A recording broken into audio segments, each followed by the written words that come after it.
Hello friends, मैं स्वप्निल पांडे आपका इस यूट्यूब चैनल पर स्वागत करता हूं। आई होप आप सभी अच्छे होंगे। आज का टॉपिक शुरू करने से पहले अगर किसी ने हमारे यूट्यूब चैनल को अभी तक सब्सक्राइब नहीं किया है या फिर हमारे चैनल पर नया है तो प्लीज़ इसे जल्दी से सब्सक्राइब करें और हमारे चैनल के जो वीडियोस हैं उन पर ज़्यादा से ज़्यादा लाइक, शेयर और कमेंट करें।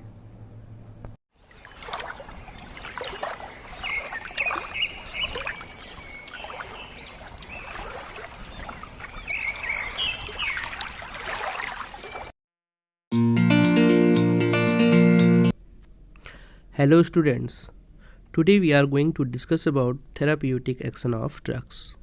This is last part of this section.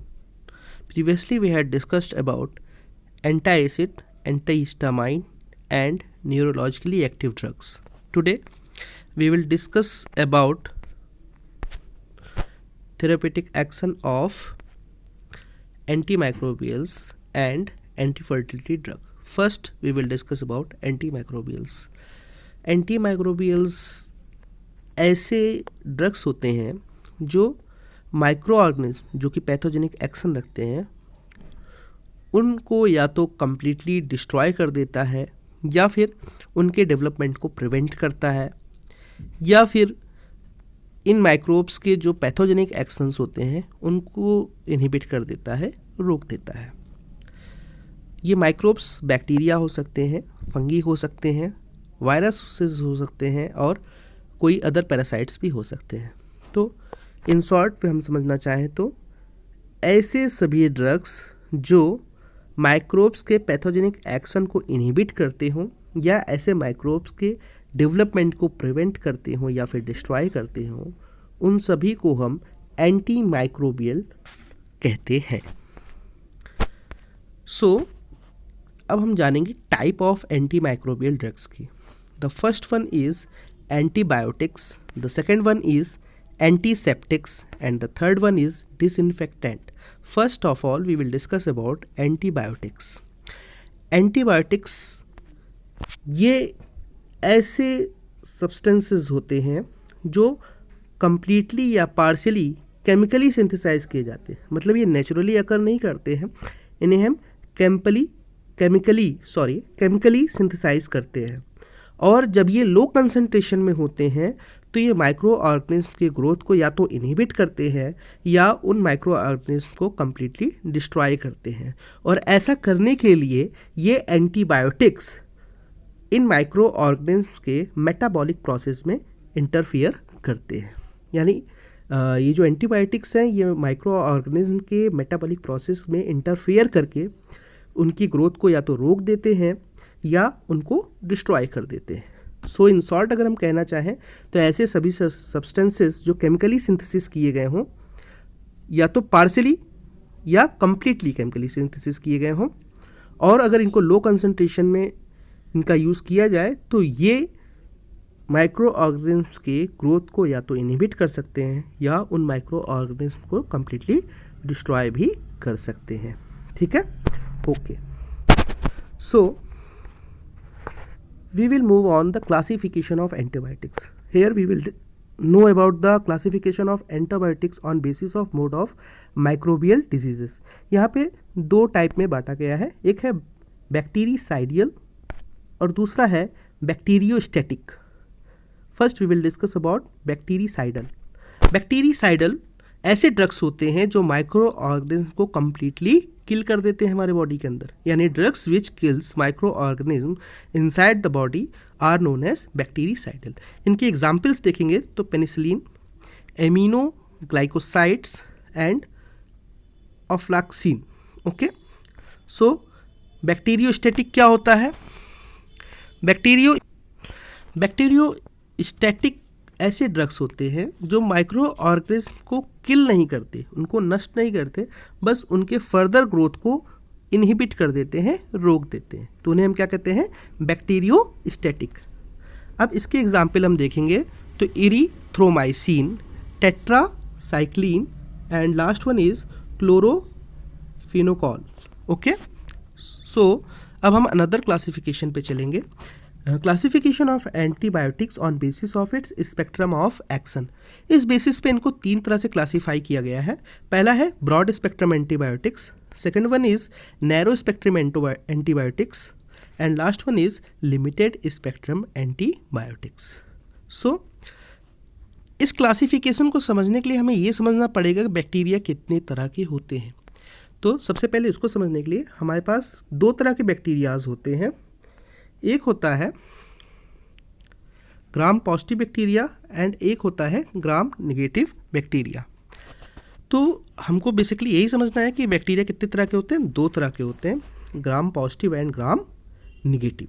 सो अब हम क्लासिफिकेशन पे चलेंगे।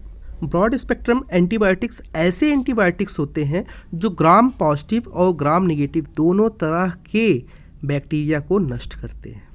दोनों तरह के बैक्टीरिया पे जो एंटीबायोटिक्स असर रखते हैं, ग्राम पॉजिटिव और ग्राम नेगेटिव दोनों पे, उन्हें हम क्या कहते हैं, ब्रॉड स्पेक्ट्रम एंटीबायोटिक्स। जबकि नैरो स्पेक्ट्रम एंटीबायोटिक्स क्या है, ये ऐसे एंटीबायोटिक्स हैं या तो ये केवल ग्राम पॉजिटिव टाइप के बैक्टीरिया पे ही इफेक्ट रखते हैं या फिर ये ग्राम निगेटिव टाइप के बैक्टीरिया पे ही असर करते हैं। इन दोनों में से किसी एक ही टाइप के बैक्टीरिया पे जो एंटीबायोटिक्स असर करते हैं उन्हें हम कहते हैं narrow spectrum antibiotics. And the last is limited spectrum antibiotics. ये ऐसे एंटीबायोटिक्स होते हैं जो पर्टिकुलरली किसी एक माइक्रो ऑर्गेनिज्म, ये जनरल नहीं होते, किसी पर्टिकुलर माइक्रो ऑर्गेनिज्म के लिए ही वर्क करते हैं, उन्हीं पे इफेक्टिव होते हैं, तो उन्हें हम कहते हैं लिमिटेड स्पेक्ट्रम एंटीबायोटिक्स।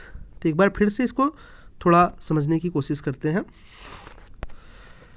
जो बैक्टीरिया सिर्फ ग्राम पॉजिटिव या ग्राम निगेटिव पे ही वर्क करते हैं उन्हें हम क्या कहेंगे, ब्रॉड स्पेक्ट्रम एंटीबायोटिक्स नहीं, नैरो स्पेक्ट्रम एंटीबायोटिक्स कहेंगे। और जो बैक्टीरिया सिर्फ एक पर्टिकुलर माइक्रो ऑर्गेनिज्म पे वर्क करते हैं उन्हें हम क्या कहेंगे, लिमिटेड स्पेक्ट्रम माइक्रो ऑर्गेनिज्म कहेंगे। ठीक है, now we will move on our next section which is antiseptics. Antiseptics आपने सुना होगा।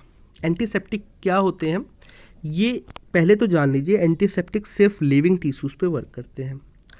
ये ऐसे केमिकल सब्सटेंसेस होते हैं जो माइक्रो ऑर्गेनिज्म को या तो इनकी ग्रोथ को प्रिवेंट करते हैं या इनको किल करते हैं। और ये हमेशा लिविंग टिश्यूज़, जैसे कि आपका शरीर है, आपके शरीर जनरली उसमें माइक्रो ऑर्गेनिज्म से लड़ने की क्षमता होती है, लेकिन अगर कहीं आपके बॉडी पे कट, वुंड, इस तरह के कुछ चीज़ आ जाती है तो ये माइक्रो ऑर्गेनिज्म जो कि बुरा एक्शन रखते हैं, हानिकारक होते हैं, वो उस पर अटैक कर देते हैं। तो इस अटैक को प्रिवेंट करने के लिए हम एंटीसेप्टिक का यूज़ करते हैं।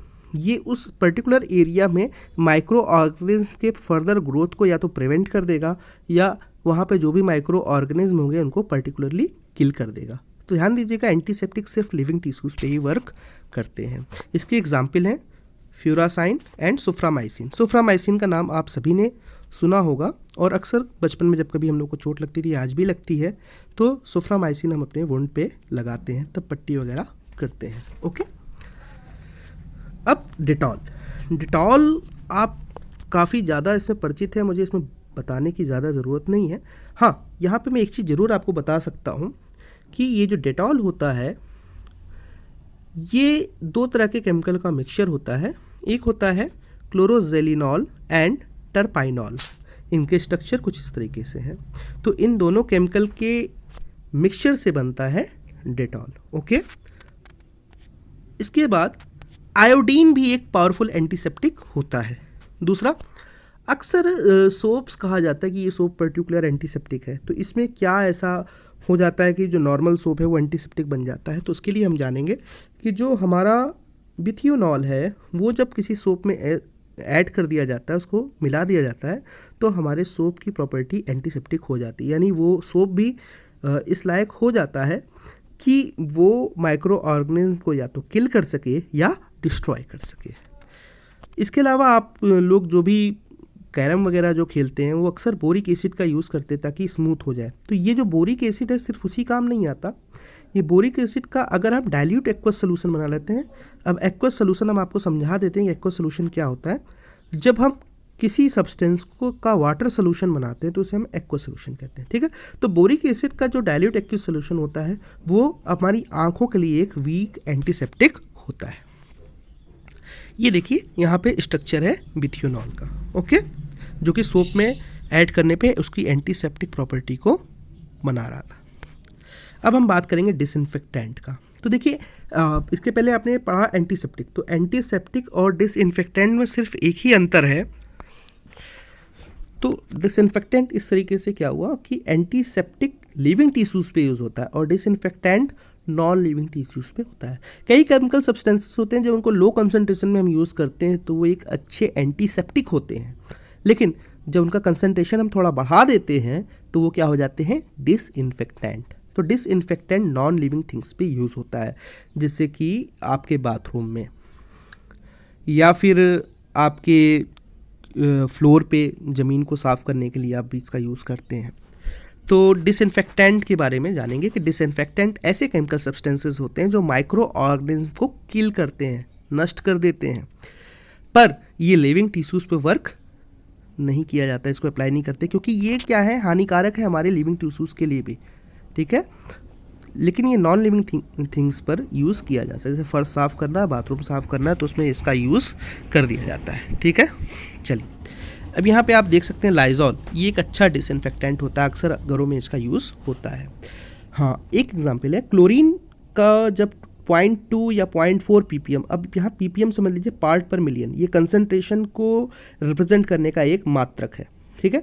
तो अगर क्लोरीन को हम 0.2 से 0.4 के कंसंट्रेशन में एक्वा सोल्यूशन बनाते हैं तो एक अच्छा डिसइंफेक्टेंट होगा।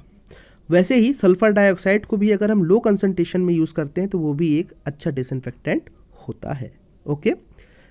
चलते हैं हम अपने अगले टॉपिक पे, anti fertility drug. Anti fertility drug are the chemical substances which are used to prevent unwanted pregnancies in women, ठीक है। तो ये बेसिकली पॉपुलेशन कंट्रोल के लिए भी यूज़ हो सकता है। इसे हम कह सकते हैं कि एंटी फर्टिलिटी ड्रग ऐसे केमिकल सब्सटेंसेस होते हैं जो कॉन्सेप्शन को प्रिवेंट यानी अनवांटेड प्रेगनेंसी को क्या करते हैं, प्रिवेंट करते हैं, ओके।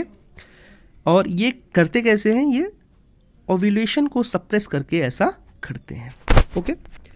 तो इन ड्रग्स को, एंटी फर्टिलिटी ड्रग्स को हम बर्थ कंट्रोल पिल्स भी कहते हैं। और ज़्यादातर इन एंटी फर्टिलिटी ड्रग्स में क्या होता है कि सिंथेटिक एस्ट्रोजन या फिर सिंथेटिक प्रोजेस्टेरोन होता है, ठीक है।